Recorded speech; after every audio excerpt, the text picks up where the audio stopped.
Tuhan. Shalom. Bapak Ibu, puji Tuhan yang luar biasa dengan Tuhan karena bisa diberi kesempatan untuk kita berbeda pada pagi hari ini meskipun cuaca saat ini masih mendung di luar. Saya harap untuk iman kita semuanya sebelum kita mengunci dan menyembah firman Tuhan, mari kita sedang fokus pada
Tuhan, Engkau ajaib.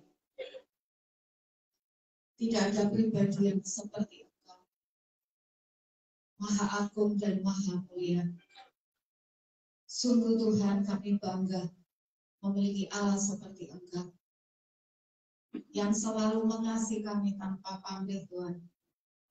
Kau tidak pernah meninggalkan kami sedetik pun dalam mengarungi kehidupan ini, Tuhan. Sehingga kalau kami ada hari ini, bukan karena kuat dan tenaga kami, tetapi karena penyertaan Tuhan yang sempurna, yang Tuhan lakukan buat setiap pribadi lepas pribadi. Sungguh Tuhan, sebuah kemurahan yang besar kalau hari ini kami ada di rumah Tuhan.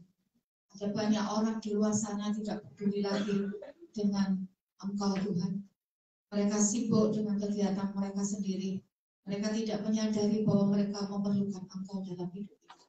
Tetapi kalau hari ini kami ada duduk di rumah Tuhan, menyembah, mengagungkan Engkau, sebuah kemurahan Tuhan yang luar biasa. Tuhan masih memberikan kesempatan untuk kami datang kepada Engkau. Terima kasih Tuhan. Kami rindu Tuhan melawat kami pagi ini. Karena tanpa lawatan Engkau semua hidup ini menjadi sia-sia Tuhan. Tidak ada artinya ya Tuhan. Kami membutuhkan Engkau Tuhan. Mari Tuhan kami mengundang Engkau untuk menguasai tubuh jiwa roh kami. Sehingga sepanjang ibadah ini kami gunakan dengan sebaik mungkin untuk memberikan yang terbaik untuk Raja kami. Hati kami berikan sepenuhnya hanya untuk Raja kami.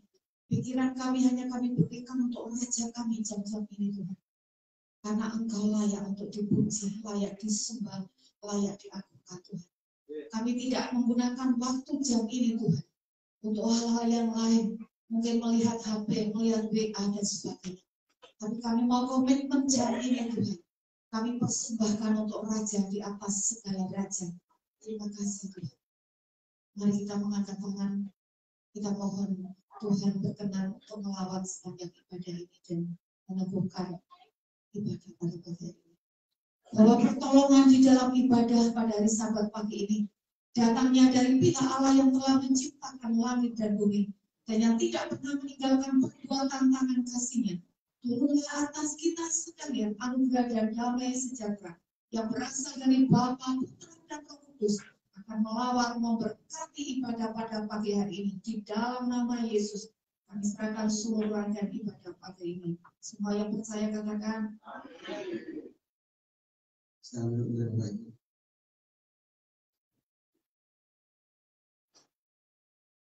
Hasil itu Bapak Ibu pagi hari ini, amin ya. Sedang menggoyangkan kaki kita, badan kita, tubuh kita buat Tuhan. Amin. Berikan kemuliaan bagi nama Tuhan. Sekali ini lagi sampai Jumat lagi kita kunjungkan namanya.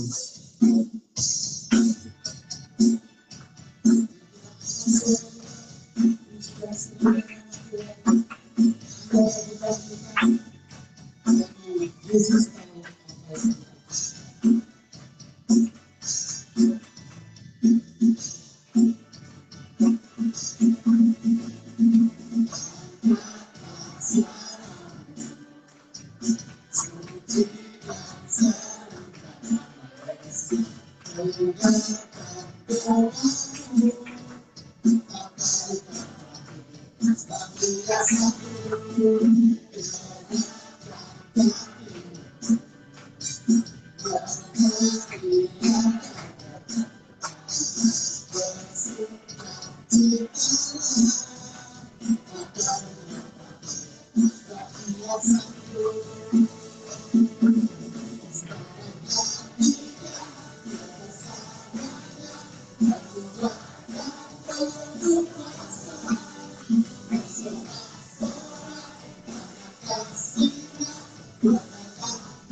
Tujuan ini disamakan agar kehidupan kita bersorak-sorai nyanyi bagi Tuhan.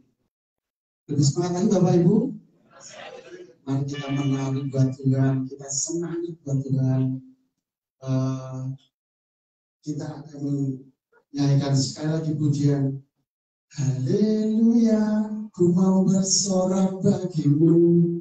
Mari kita bersorak Bapak Ibu pagi hari ini.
Ini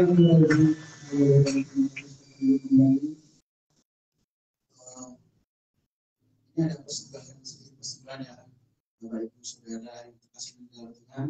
Saya persilakan tempat dan waktunya kaum bapak-bapak dan mas-mas untuk bergabung.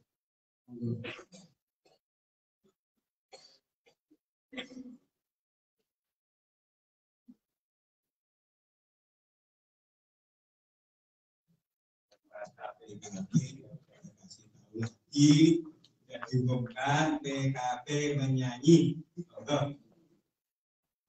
Kayaknya semangat.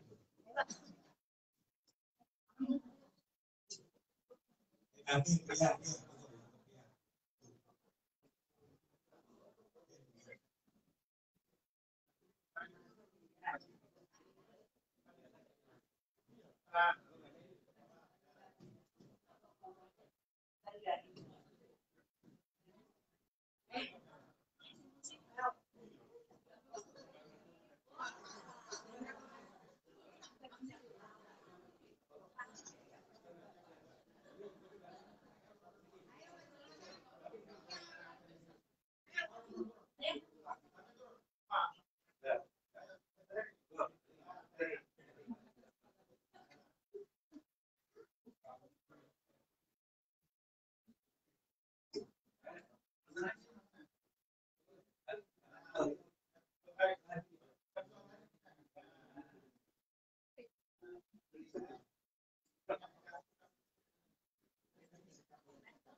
Jika Tuhan kalau bapak-bapak ibu mungkin minggu depan gantian ibu-ibu ya, silakan untuk minggu depannya lebih totalitas serahkan kepada Tuhan. Amin. Mari semua kunci nama Tuhan. Yesus kasih jiwa kita Bapak Ibu. Kemudian juga bagi berdiri sekali lagi ya. Tapi goyang sekali lagi, Yesus kasih jiwaku.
Masih batik berdiri ya Bapak Ibu, masih semangat.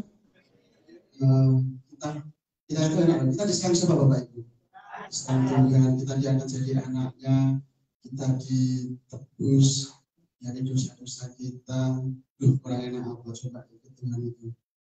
Luar biasa Bapak Ibu, kita akan mempersiapkan hati kita karena salib Tuhan kita bisa dari tempat ini. Kita akan menyiapkan hati dan pikiran kita untuk mendengarkan kebenaran firman Tuhan. Karena salib Tuhan.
Karena selalu Tuhan, terima kasih Yesus, terima kasih,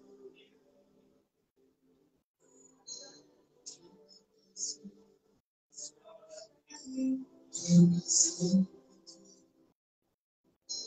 terima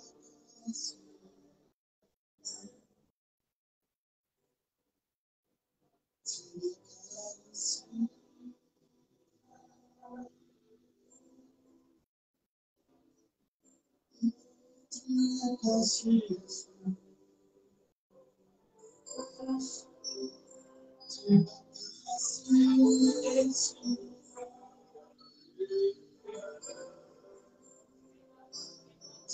Yesus,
Kalau kami hidup hari ini, bahkan kami punya pengharapan untuk memperoleh hidup kekal, semua berkat karena salib Tuhan.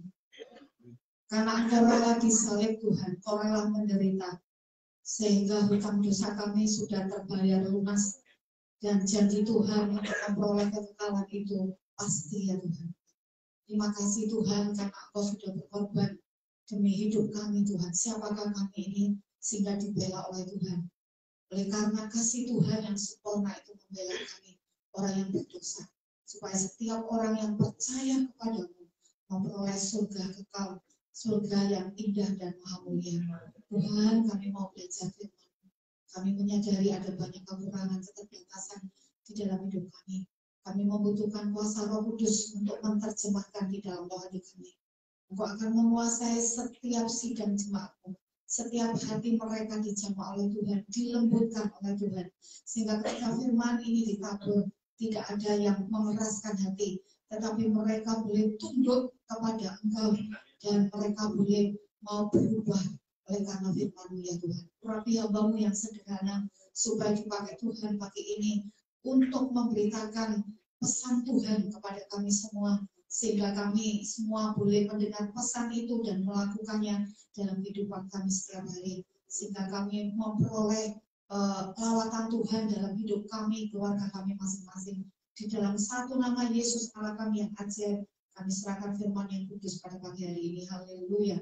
Amin. Akan duduk kembali. Salam Bapak Ibu. Kasih senyum ke sebelah kirinya. Katakan Tuhan Yesus. Senyum itu indah ya. Coba kalau Bapak Ibu datang ke gereja wajahnya menutup itu gimana? Tidak indah ya. Tapi kalau Bapak Ibu wajahnya sumringah ya, maka itu akan menyemangati yang lainnya. Ya.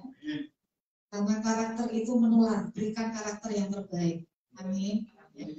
Bapak Ibu yang dikasih oleh Tuhan, kita akan belajar dari kisah Raja Nebukadnezar. Kalau mau tanya, Raja Nebukadnezar itu raja negara mana ya? Babel ya. Negara Babel itu negara yang tidak mengenal Tuhan, di mana Daniel, Sadrak, Mesak, Abednego ditawan oleh mereka. Dan kemudian keempat orang ini dikuliahkan di sana karena dipersiapkan untuk menjadi pegawai istana seperti itu.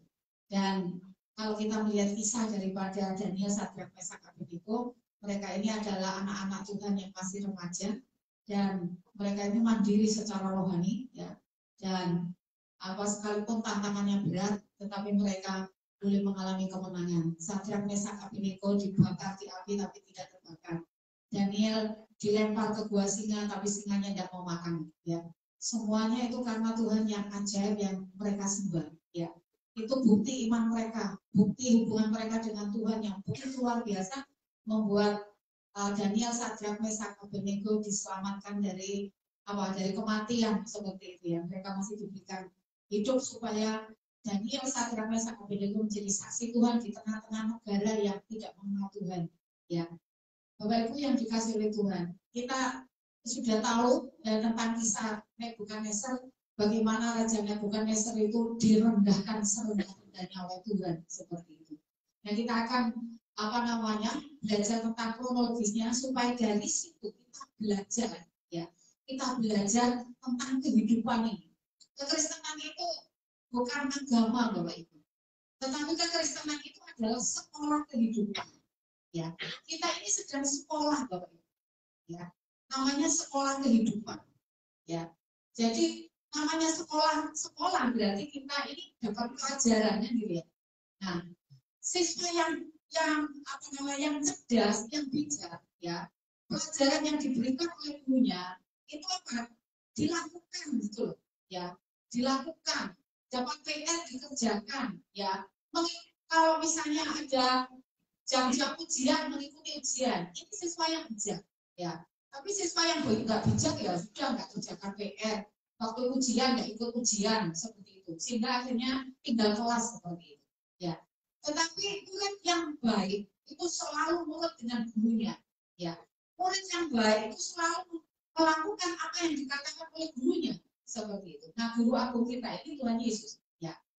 Dan Bapak Ibu yang dikasih oleh Tuhan, Raja Nebukadnezar ini sudah melihat bagaimana kehidupan Daniel, Sadrak, Mesak, Abednego berbeda dengan mahasiswa lainnya. Gitu ya.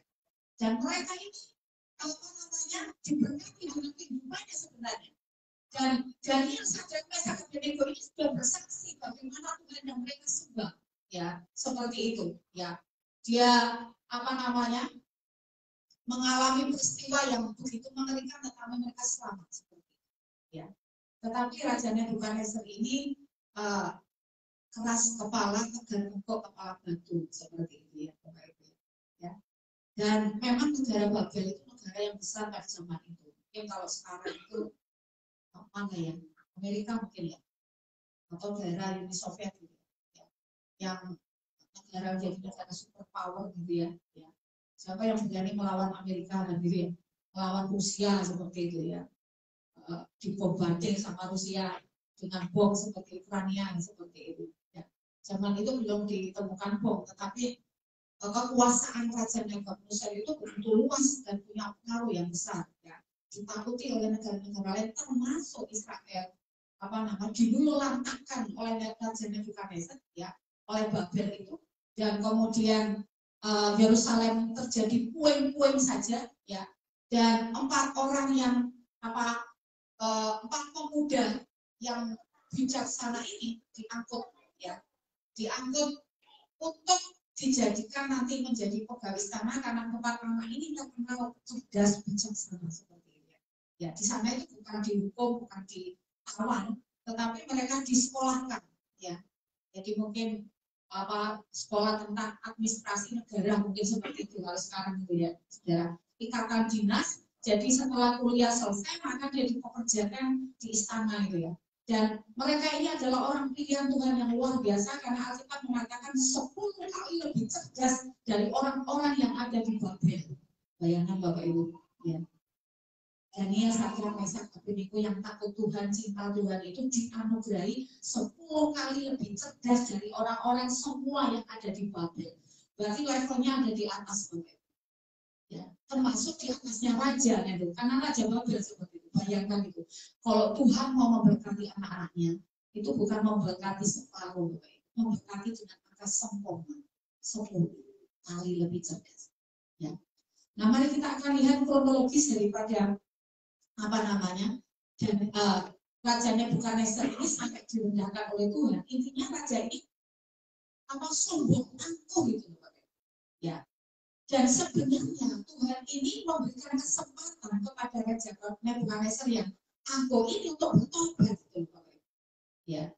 Jadi ketika raja ini bangga dengan dirinya, ya, yang telah menjadi penguasa di Babel dan negaranya negara yang besar, negara superpower yang ditakuti oleh negara-negara lain, ya toh, Tuhan itu memberikan kesempatan untuk raja ini bertobat, menyadari bahwa kekayaan di negaranya itu bukan karena kuat dan gagah dia, karena campur tangan Tuhan yang maha dasar, maha kuasa seperti itu, ya.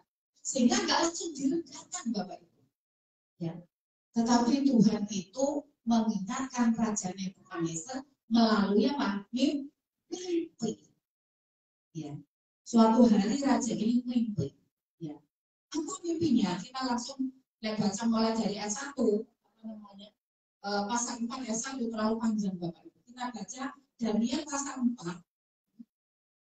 Kita akan mulai dari ayat yang ke-19. Ya.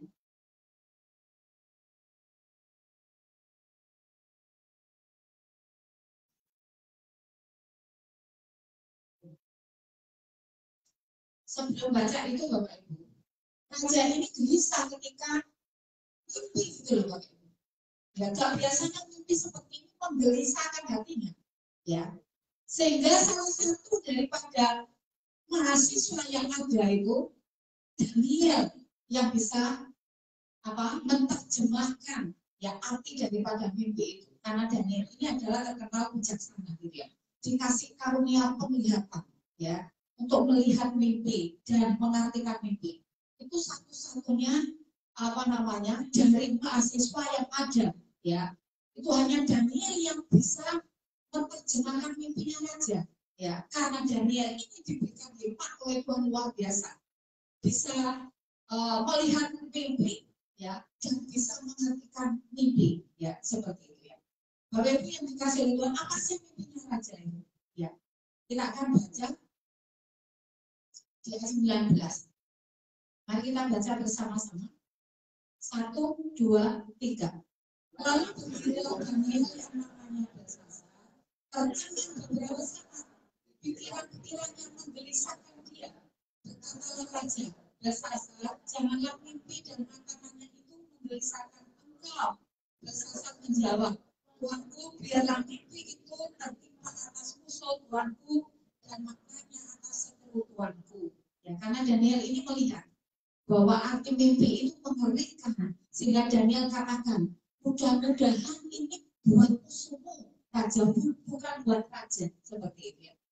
Di ayat 20,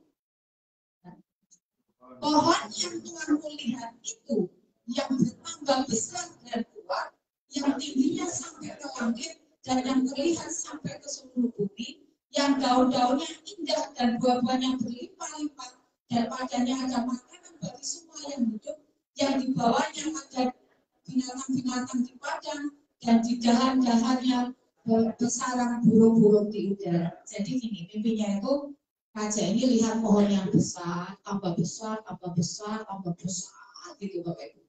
Terus tambah tinggi sampai ke langit. Ya.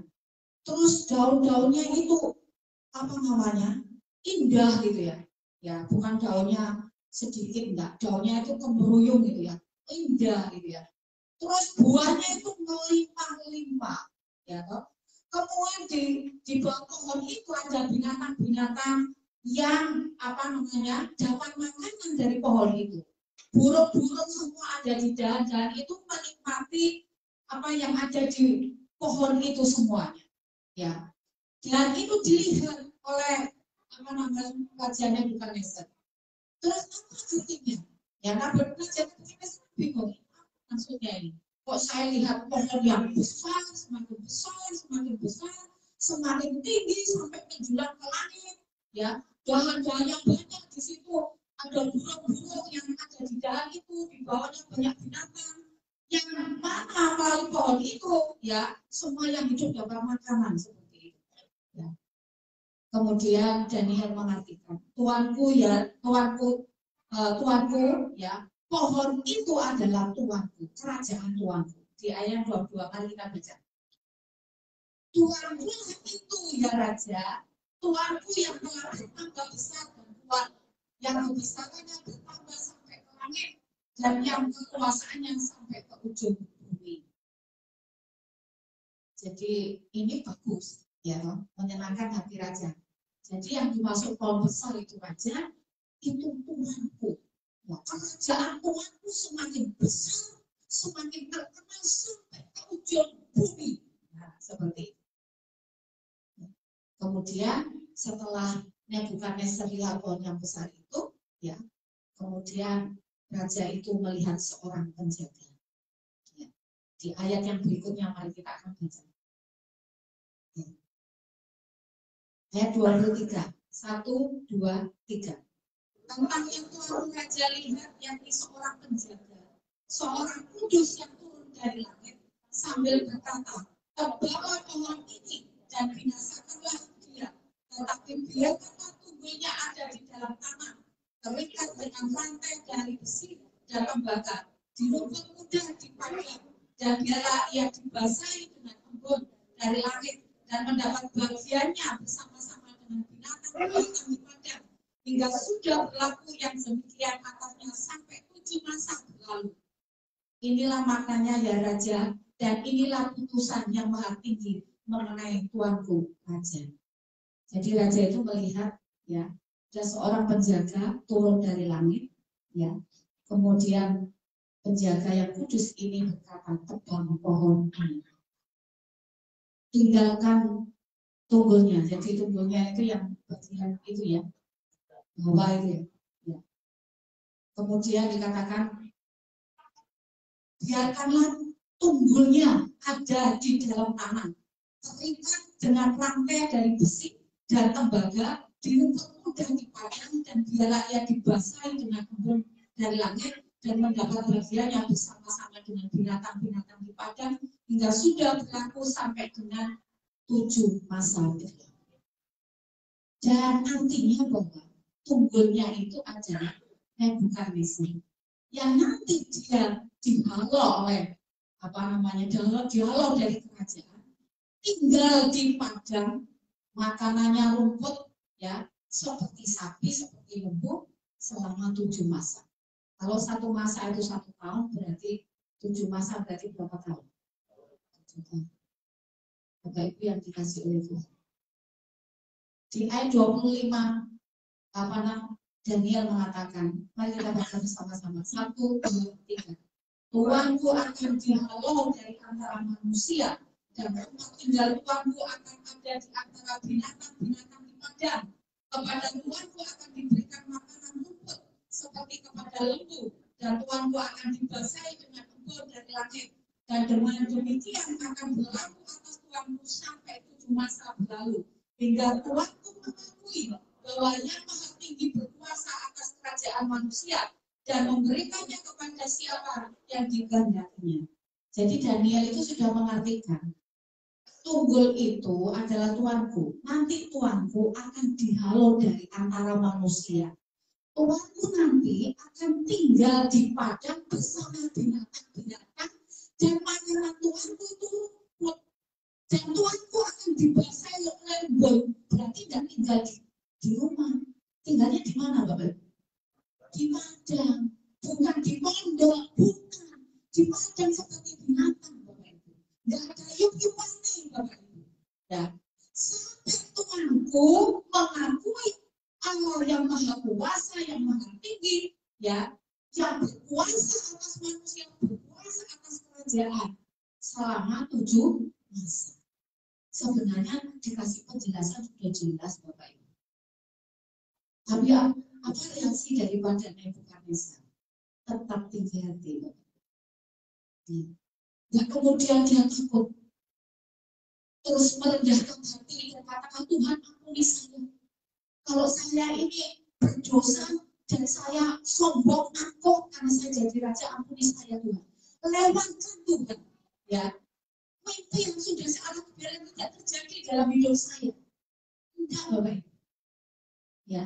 Jadi raja ini hanya mendengar ya penjelasan Daniel ya tentang mimpi dan artinya dijelaskan dengan jelas, ya.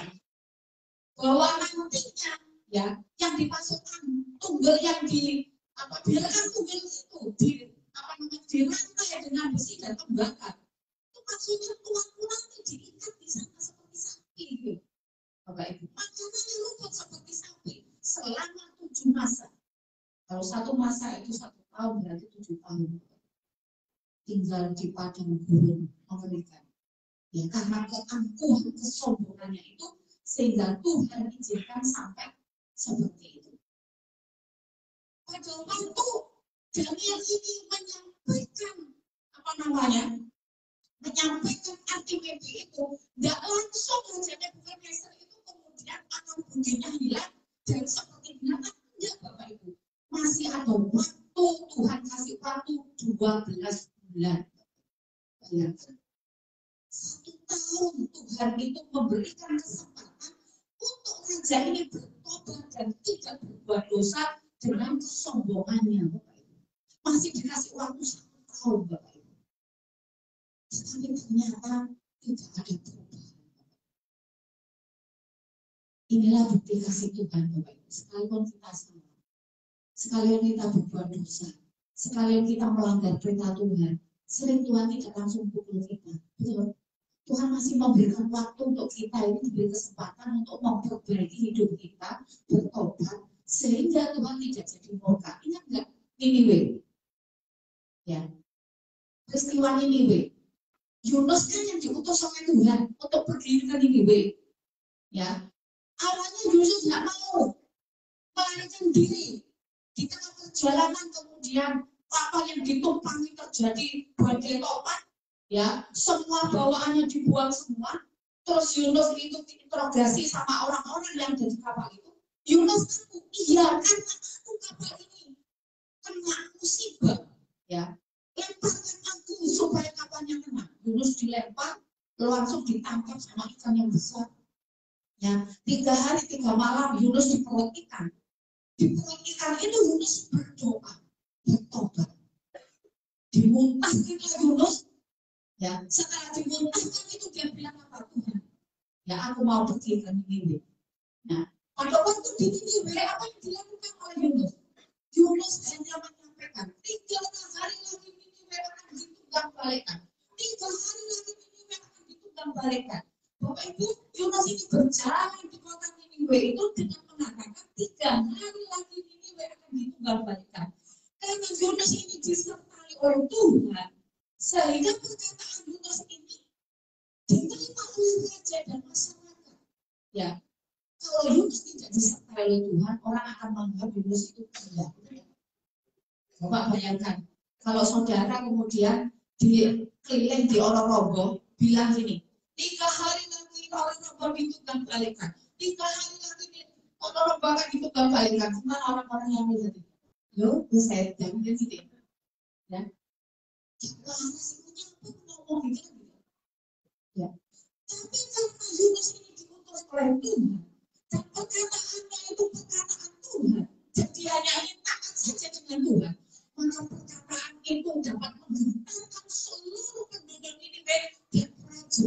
Dan raja akhirnya membuka baju kehormatan dan dia memakai kain kabung dan kemudian disuruhkan kepada seluruh warganya puasa raya sampai binatang tidak boleh dikasih makan.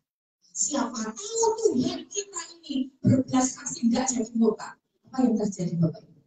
Tuhan jadi menunggang balikkan ini, enggak. Tuhan mengampuni karena apa? Mereka merendahkan hati. Mereka mengakui Allah yang maha tinggi. Mereka berhenti berbuat dosa. Mereka melakukan kebenaran. Mereka berjalan bersama Tuhan. Mereka puasa raya mulai dari binatang sampai anak-anak kosong Bapak Ibu. Merendahkan hati pakai kabung. Ya, berdoa berlutut di hadapan Tuhan. Dan Tuhan tidak jadi murka. Tapi yang dilakukannya Nebukadnezar, ketika dia mendengar penjelasan dari Daniel yang penuh hikmat itu, Nebukadnezar tidak ngefek Bapak Ibu. Ya, dianggap biasa itu. Ya, lalu apa yang terjadi Bapak Ibu?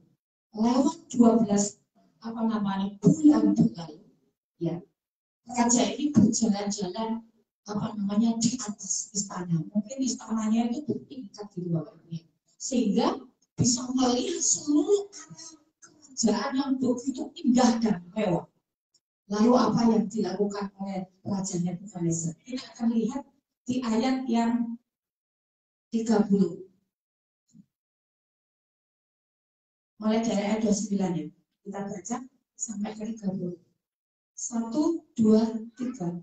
Sebab setelah lewat 12 bulan, ketika ia sedang berjalan-jalan di atas istana raja di Babel, berkata raja, bukankah itu Babel yang besar itu yang dengan kekuatan kuasaku? Kekuatan siapa? Kuasa. Ya, dia lihat-lihat Babel yang indah. Itu karena kekuatan kuasaku, katanya Raja Nebukadnezar. Kemudian yang berikutnya, ya, dan untuk kemuliaan kebesaranku, bukan kebesaran Tuhan. Ya, setelah kubangun menjadi kota kerajaan, kubangun, bukan Allah yang membangun, kubangun semua berpusat pada dirinya. Aku, ini loh aku. Babel itu besar aku, kerajaan besar karena aku. Ya, semua itu kemuliaanku, seperti itu. Belum selesai bicara, kemudian ada suara dari langit, tapi tidak ada orangnya. Coba kalau Bapak Ibu tiba-tiba seperti itu ada suara dari langit, betapa mengerikannya. Ya, di ayat yang ke-31, Raja belum habis bicara ketika suatu suara terdengar dari langit. Jadi ada suara dari langit, Bapak Ibu. Tapi tidak ada orangnya. Suaranya jelas. Sama tanya, suaranya siapa? Suaranya siapa, Bapak Ibu? Suaranya Tuhan. Oleh sebab itu hati-hati kita. Saya tuh bikin saja ya Tuhan. Ya. Kalau itu misalnya menimpa kita pas kita sombong, terus akal budi kita diubah menjadi akal budi binatang, makannya rumput terus kayak apa? Ya. Ya. Kemudian Raja belum habis bicara ketika suatu suara terdengar dari langit. Ini suaranya Bapak. Kepadamu dinyatakan, ya Raja Nebukadnezar, bahwa kerajaan telah beralih daripadamu. Ini Tuhan yang ngomong, kerajaan akan beralih daripadamu. Berarti yang jadi raja nanti bukan Nebukadnezar, gitu. Ya. Allah akan dihalau dari antara manusia. Ya, ini seperti apa yang dikatakan dari ya. Dan tempat tinggalmu akan ada di antara binatang-binatang di padang. Jadi tempat tinggalnya raja bukan lagi di kerajaan, tetapi dia akan tinggal di antara binatang-binatang yang ada di padang. Bayangkan Ya, ini loh, Tuhan itu sudah turun tangan. Ya, siapa yang bisa membela? Ya, ada. Makanya kalau kita diingatkan, langsung kembali ke jalan Tuhan. Ya, jangan mengeraskan hati seperti Nebukadnezar. Ya, sudah dikasih tahu lewat mimpi, bahkan hambanya Daniel menerjemahkan kasih tahu artinya, tapi raja ini nggak peduli. Ya. Kemudian kepadamu akan diberikan makanan apa? Rumput. Yang tadinya di istana makanan apa Bapak Ibu? Buah daging, buah-buahan, terhormat, betul nggak? Ini makanannya rumput, Bapak Ibu, manusia. Ya, sepanjang sejarah satu-satunya manusia yang direndahkan oleh Tuhan makanan rumput adalah Raja Nebukadnezar. Ini nyata, ini bukan dongeng Bapak Ibu, ini bukan cerita fiksi. Ya, ini fakta Bapak Ibu, ditulis di Alkitab supaya umat yang mendengar, yang tahu kisah ini bahwa Tuhan itu benci dengan roh angkuh, roh sombong. Tuhan mau kita menjadi orang yang rendah. Makanannya rumput Bapak Ibu. Ya. Seperti kepada lembu. Jadi statusnya Raja Nebukadnezar ini ya selevel dengan lembu. Bayangkan ini. Dan Tuhan katakan, dan demikian akan berlalu atasmu sampai 7 masa berlalu hingga engkau mengakui, masih diberi kesempatan, mengakui bahwa yang Maha Tinggi berkuasa atas kerajaan manusia dan memberikannya kepada siapa yang dikehendakinya. Pada saat itu juga terlaksanalah perkataan itu atas Nebukadnezar, dan ia dihalau dari antara manusia dan makan rumput seperti lembu, dan tubuhnya basah oleh embun dari langit sampai rambutnya menjadi panjang seperti bulu burung raja wali dan kukunya seperti kuku burung. Cuma saya kayak apa punya panjang nih Bapak Ibu. Ya, dikatakan seperti bulu raja wali, kukunya kayak raja wali kayak apa? Bayangkan waktu keluar dari setelah dia bertobat, keluar dari padang, ya, itu potongan kukunya pakai potongan apa? Nah, kan mesti keras itu Bapak Ibu. Dikunjung dulu atau gimana ya? Ya. Rambutnya kan nggak pernah keramas gitu ya. Nggak pernah mandi. Loh, karena akan budinya udah hilang, bukan manusia lagi seperti binatang. Baunya kayak apa seperti itu Bapak? Jadi sebab itu melalui pelajaran ini kita disadarkan apa Tuhan itu benci dengan roh sombong. Itu diingatkan. Ya. Apa sih ciri orang sombong? Orang sombong itu orang yang sabar. Ya. Orang yang rendah hati dihina juga balas, ya kan? Direndahkan yang nerimo, itu orang rendah hati. Dianggap remeh, juga apa gitu. Ya. Ini orang yang rendah hati. Dinasehati orang yang di bawahnya, terima dengan sukacita. Kau mengatakan gini, oh bocah sih, kok kenceng nasihati aku. Orang rendah hati ada anak kecil ngasih masukan sama kita. Ya, menerima dengan sukacita, mengucapkan terima kasih. Macam-macam anak kecil yang dipakai Tuhan untuk memberkati orang dewasa. Jadi jangan kita dengar anak kecil Bapak Ibu, tidak selalu orang dewasa itu bijaksana. Karena anak kecil itu ada yang bijaksana Bapak Ibu. Ya. Orang yang rendah hati akan belajar seperti anak kecil. Orang rendah hati itu ketika saudaranya, temannya berhasil, senang Bapak. Tapi orang sombong, ketika tetangganya berhasil, temannya berhasil, saudara kandungnya berhasil, mantap Bapak. Kok enak ya dia berhasil, aku kok enggak ya? Padahal berjuang dengan perjuangan 45 loh, harus ini. Mana ada itu? Ini sombong. Tapi orang kalau udah dia akan ikut merasakan kebahagiaan orang lain. Ya.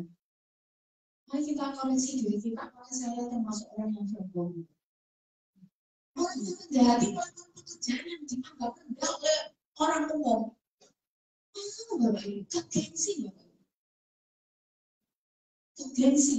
Ya. Ada orang yang mengatakan gini, ya Bu Misi pendeta ya, so kerja deh, kaki lima, penjelasin. Saya bilang, enggak lah, bukan nolong. Daripada aku minta sama jemaat, lebih baik saya kerja. Lebih terhormat saya kerja daripada saya minta. Bahwa saya akan pergi ke butuh saya tidak punya beras, kalau pun saya minta berasnya. Enggak terhormat ya. Justru saya minta uangnya buat bayar anak saya 1,5 juta. Jauh utang Bu, terhormat enggak? Bapak Ibu yang dikasih dunia. Anak saya nggak minta uang tidak. Bapak Ibu. Tapi Tuhan itu baik. Kasih hikmat sama saya. Ya. Saya itu walaupun ingin apa saja, saya itu nggak beli. Uang itu kan Bu. Jadi anak saya sewaktu-waktu minta uang. Kemarin itu Mbak Ina WA saya, dia masuk rumah sakit di EGD. Warga saya jam 12 malam apa betul gitu. Untung ada di sana. Terus, Ma, ini Mbak Ina di rumah sakit. Doa Ma, ini apa yang sakit seperti itu? Oh Mama, kalau perjalanannya Ma, wes, apa namanya? Doa saya bilang itu. Ini perusahaannya kan lagi agak kolot gitu ya. Dia sehari itu hanya makan mie saja. Sehingga emaknya kambuh. Saya bilang, Bu, kamu tidak punya uang. Ya nggak punya uang, tak kirimi uang untuk uang makan. Saya bilang gitu. Kamu jangan sampai tahu ya, apa lapar seperti itu. Anak itu kan tidak berani minta uang sama saya. Terus akhirnya, kamu harus, saya orang tuamu. Saya bilang gitu. Saya bilang gitu. Terus kemudian dia bilang, Ma, ini mau uang, transfer uang 2 juta. Terus habis itu, wes itu saja saya bilang. Alhamdulillah belum bayar kurang 1,200.000. Jadi jumlahnya 3,2. Oke, saya transfer nanti ke Bapak. Bapak itu yang dikasih Tuhan. Kalau saya tidak bijak, hanya temu-temu dari mau mikir lo ekonomi Bapak Ibu tidak berhenti. Ya, ketika anak saya ini, misalnya mau datang Pak Sugeng, saya ngendasi Pak Sugeng yang tolong juta, 200 Pak Sugeng ini penting Pak Sugeng, buat anak saya baru kuliah. Betapa tidak terhormatnya saya. Makanya ketika orang itu mengelola saya seperti itu kan besi. Kerja di kaki 5, saya bilang enggak, aku gak isi karena saya tidak nolong. Saya mau mendidik jemaat bahwa kita harus kerja gitu. Nah, kecuali jemaat ini sudah kasih gaji saya 10 juta, saya tidak perlu kerja gitu. Ya. Budget kami itu 1 bulan tidak cukup Bapak Ibu. 5 juta itu.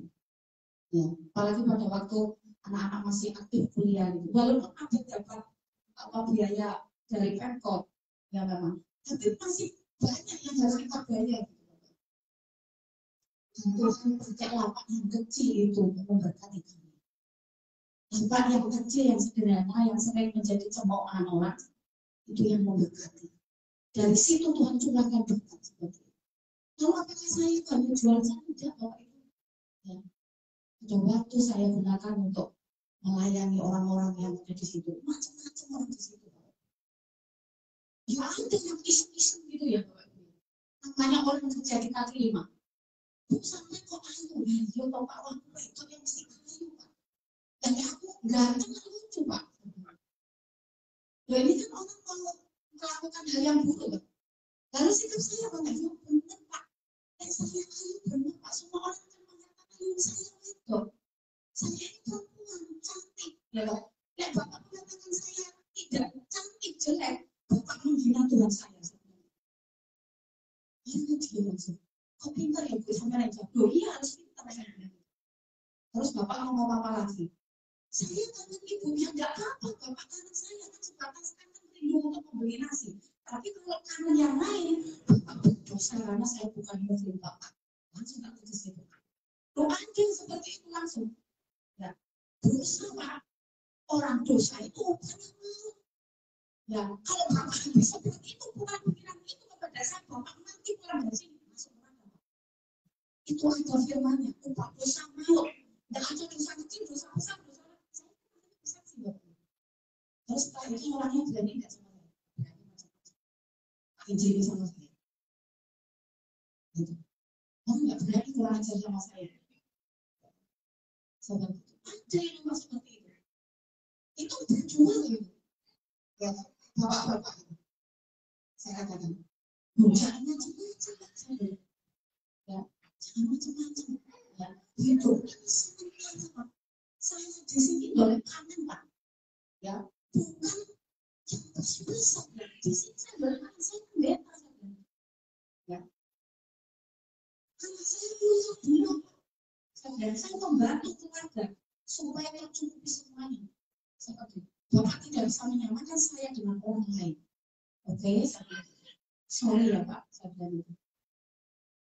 Lain tangannya berat. Oleh sebab itu Bapak Ibu, firman itu harus menjadi landasan hidup supaya kita tidak direndahkan. Ya direndahkan manusia tidak apa-apa. Saya sering direndahkan manusia, tidak masalah. Tidak sakit hati, ya tidak marah, tidak perlu, tidak penting. Ya. Jadi problem kontra itu selalu ada di selama kita hidup di dunia. Ada orang yang baik dengan saya, ada orang yang tidak baik dengan saya. Itu sudah biasa karena memang hidup di dunia itu ada hitam, ada putih, ada baik, ada yang tidak baik, kan gitu ya. Lalu sikap kita gimana? Ya nggak pusing, ya omongan-omongan gitu loh Bapak. Ya, kalau Tuhan yang ngomong kita harus pusing. Ya, harusnya kejadian bukan Yesus ini ketika Daniel menceritakan tentang kisahnya mimpinya itu, harusnya bukan Yesus pusing 7 keliling Bapak Ibu. Takut gemeter. Ya, gimana ini kalau terjadi dalam hidup saya? Saya dihalau dari antara manusia, saya menjadi seperti binatang, makan rumput dimakan selama 7 masa. Daniel pilih. Ya, kita sama. Karena ada roh keangkuhan, roh kesombongan. Orang yang sombong itu gengsi. Minta maaf ya gengsi, mengakui kelemahannya yang tidak mau, itu orang yang sombong. Ya. Dan sebenarnya Daniel itu sudah kasih nasihat di ayat yang ke-27 dikasih nasihat itu. Mari kita baca bersama-sama. 1, 2, 3. Jadi ya Raja, biarlah nasihatku berkenan pada hati tuanku. Lepaskanlah diri tuanku daripada dosa dengan melakukan keadilan dan daripada kesalahan dengan menunjukkan belas kasihan terhadap orang-orang yang tertindas. Dengan demikian kebahagiaan tuanku akan dilanjutkan. Jadi jauh sebelum Nebukadnezar divonis dihalau dari antara manusia. Ya. Waktu selesai menerjemahkan mimpi, Daniel kasih nasihat. Lepaskanlah dirimu ya Raja dari hidup dalam dosa. Biarlah Raja itu penuh dengan keadilan dan belas kasih terhadap orang-orang yang tertindas. Artinya apa Bapak? Raja Nebukadnezar tidak adil dan tidak penuh belas kasih, alias apa? Kejam. Ya. Dikelengnya, diingatkan, tapi nasihatnya tidak dipakai. Ini salah satu orang yang sombong. Ketika ada nasihat yang baik, ya nggak mau. Secara pede. Ya, akhirnya Tuhan ditinggal.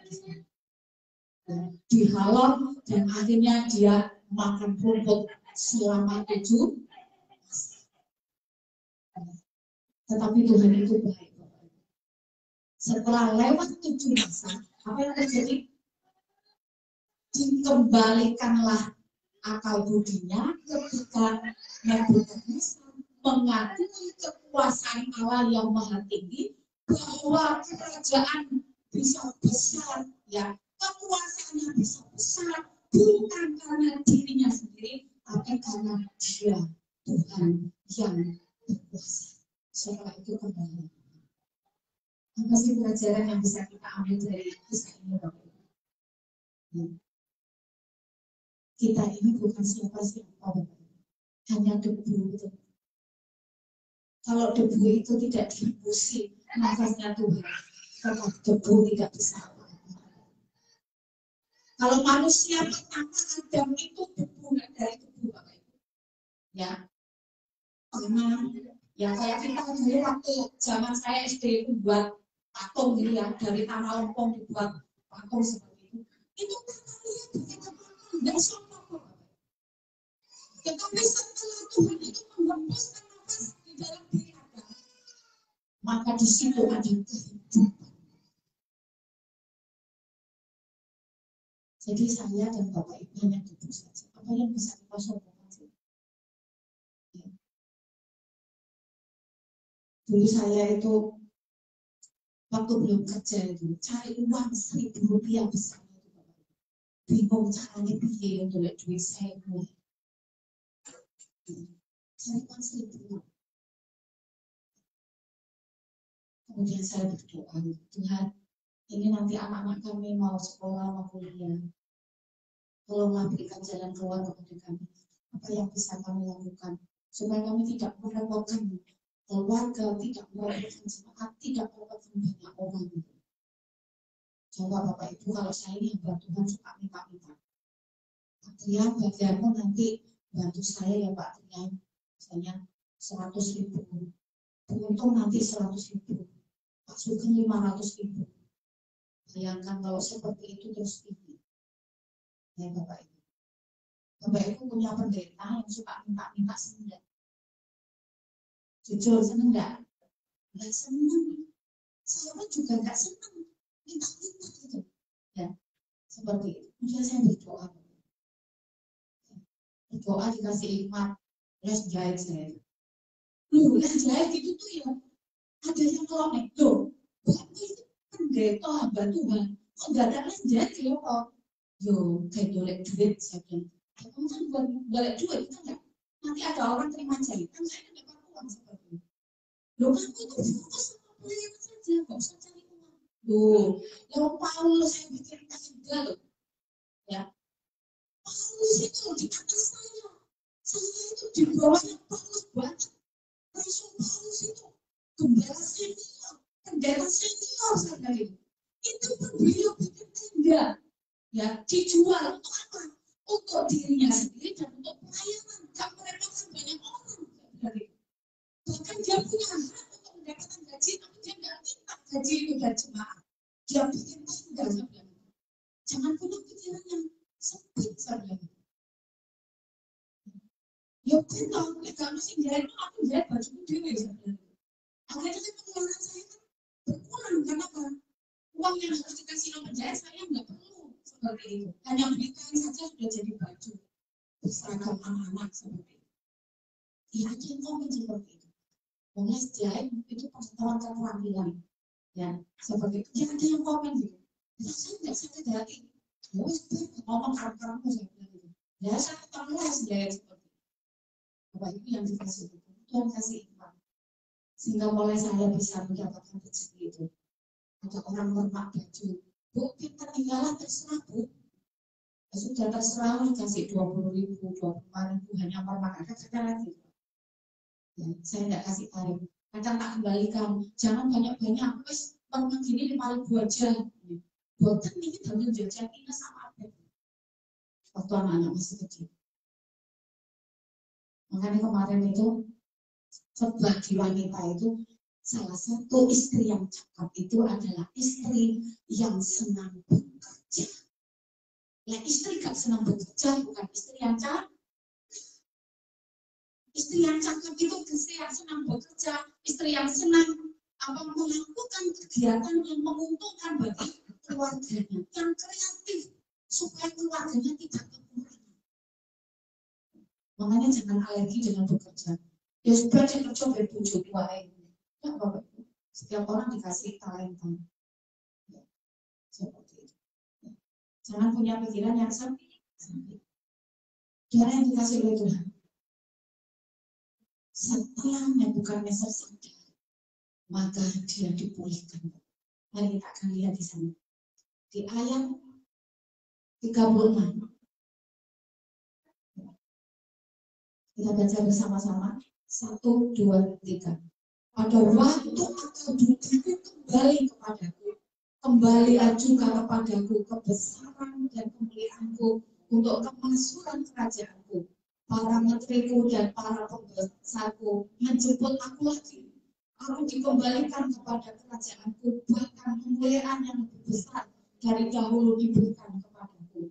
Jadi sekarang aku Nebukadnezar memuji, meninggikan, dan memuliakan Raja Surga yang segala perbuatannya adalah benar dan jalan-jalannya adalah adil dan yang sanggup merendahkan dan mereka yang berlaku congkak. Langsung Bapak Ibu, setelah dia mengakui Maha Kuasa, Allah Maha Kuasa, Allah yang punya kuasa atas segala kerajaan, maka hal itu dipulihkan, ya. Lalu dikembalikan ke kerajaannya dan kemuliaannya melebihi yang kedua. Setelah Bapak Ibu, kita lihat di sini, setelah bertobat, maka dipulihkan bukan grafik yang ke bawah, tapi karirnya dinaikkan sama Tuhan. Banyak Tuhan bilang, orang yang rendah hati akan tinggi. Nebukadnezar ambil orang yang hidup rendah hati, maka karirnya dinaikkan. Lalu apa yang dilakukan oleh Nebukadnezar? Jadi sekarang aku ini memproklamirkan. Jadi sekarang aku, katanya Nebukadnezar, memuji, meninggikan, memuliakan siapa? Raja Surga. Bapak Ibu, dan ini menjadi pelajaran buat saya dan saudara. Jangan sampai kita membanggakan diri kita sendiri. Kalau kita bisa punya rumah, bukan karena kuat dan gagah kita, tapi karena Raja Surga. Kalau kita punya kendaraan, bukan karena kuat dan gagah kita, karena kita pintar mengelola, tapi karena Raja Surga. Kalau kita bisa muliakan anak, menguatkan anak sampai kuliah, bukan karena kuat dan gagah kita, karena Raja Surga yang turun tangan. Kalau kita diberikan rezeki setiap hari, bukan karena kuat dan gagah kita, tapi dari Raja Surga. Ini sebuah menutup ya, sebuah kesaksian saya sendiri. Saya ini cucian banyak ini, bangun jam 2:30. Terus matematika saya ini, terus aku tak godok air dulu buat sambil saya nyuci. Jadi nyuci sama godok teh itu 1 jam. 2:30, jadi 3:30 baru selesai. Setelah semua selesai, hujan sudah tak jumpa di sana, 3:30 saya standby doa. Otomatis doa saya ini waktunya tidak lagi 1 jam, hanya 1/2 jam. Bahkan tidak ada. Ya, masjid itu sudah ada Allah. Saya masih turun di dapur memasak, bersih-bersih dan sebagainya. Apa yang terjadi? Lapak sepi. Lapak sepi.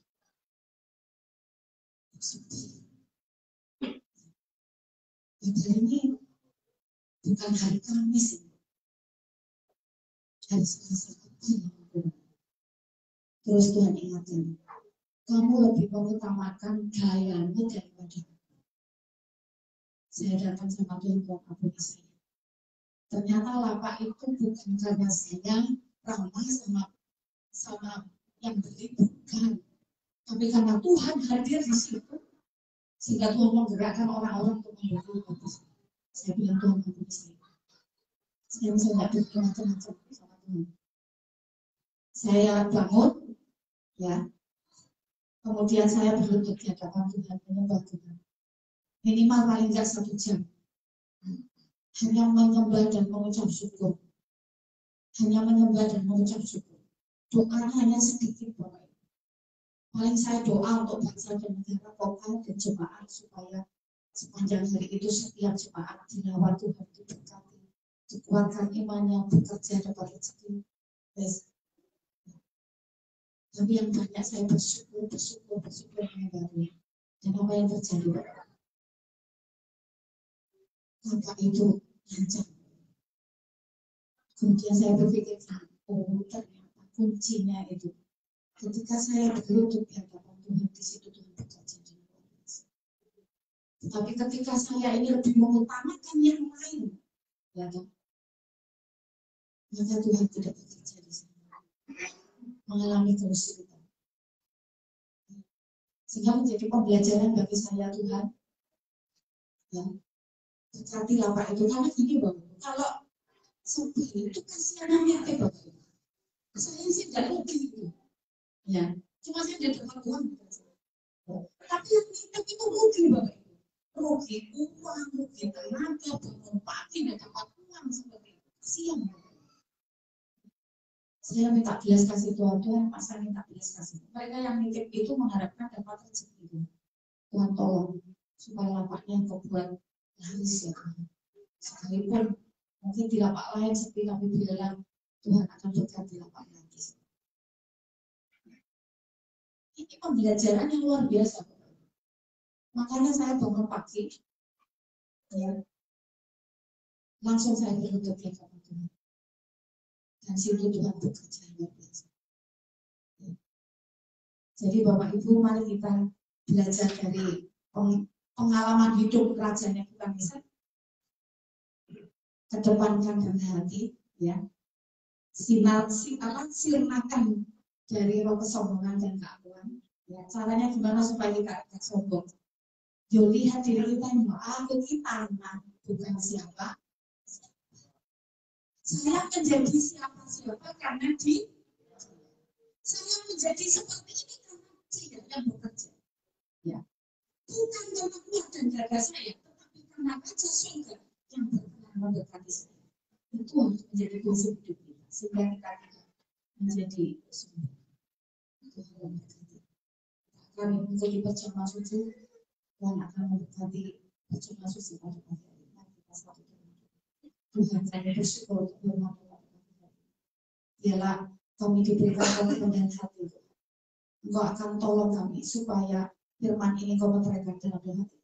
Supaya kami menjadi orang yang rendah hati, sehingga kami ditinggikan oleh Kau. Berkati hamba-Mu Pak Misael yang kami pimpin perjamaah suci dan penyerahan anak pagi ini. Engkau pakai hamba-Mu dengan luar biasa, sehingga hamba-Mu boleh memberkati anak-anak yang kami serahkan, putranya Pak Isa dan juga perjamaah suci pagi ini. Dalam nama Yesus kami berdoa. Saya berdoa.